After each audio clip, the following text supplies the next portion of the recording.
C'est l'Esprit de Dieu qui rend témoignage à notre esprit que nous sommes enfants de Dieu. Romains 8,16. Notre esprit renouvelé devient la demeure du Saint-Esprit de Dieu, et celui-ci, tout en restant distinct de notre esprit, témoigne en lui, avec lui et par lui. Il est facile de reconnaître l'importance de cette distinction. Elle nous fait comprendre le rapport qui existe entre la régénération et l'habitation en nous du Saint-Esprit.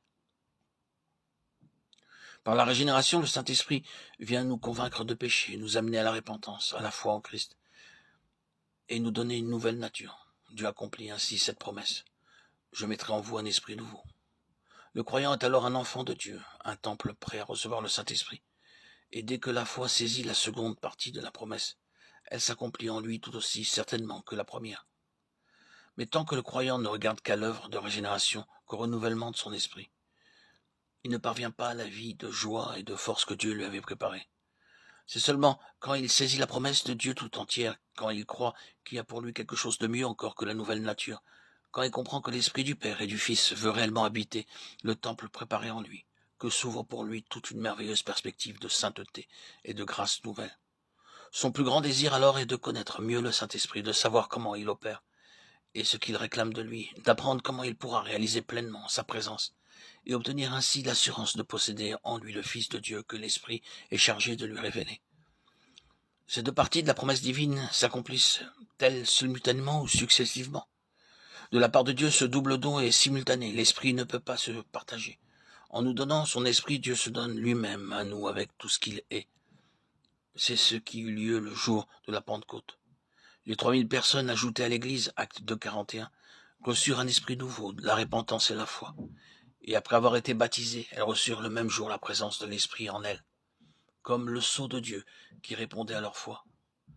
Par la parole des disciples, l'Esprit qu'ils avaient reçu agit avec puissance sur cette multitude pour transformer les cœurs et les esprits. C'est après avoir cru et confessé leurs péchés sous l'influence de leur esprit renouvelé que ces nouveaux convertis reçurent le baptême du Saint-Esprit, la présence de l'Esprit en eux. Il en est encore même dans les temps de réveil, lorsque l'Esprit de Dieu agit avec puissance et que l'Église vit de cette vie divine de l'Esprit. Les nouveaux convertis reçoivent alors, dès le commencement de leur vie chrétienne, le sceau manifeste de la présence de l'Esprit en eux.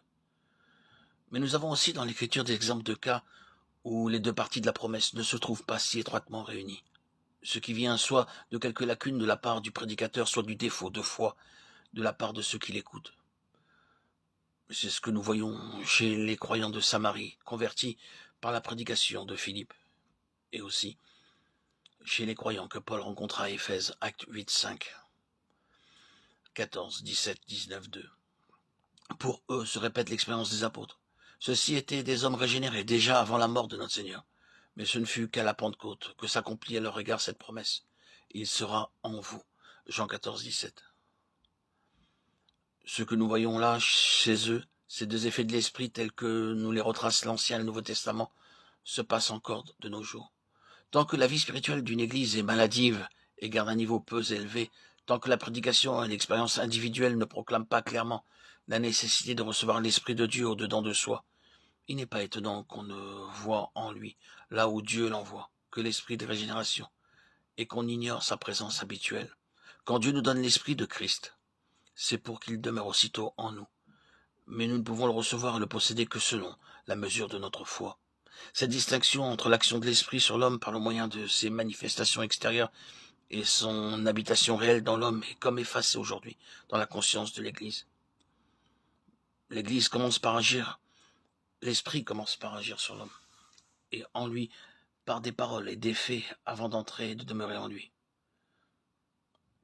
Il fait toujours distinguer entre l'action de l'Esprit en l'homme et son habitation en lui.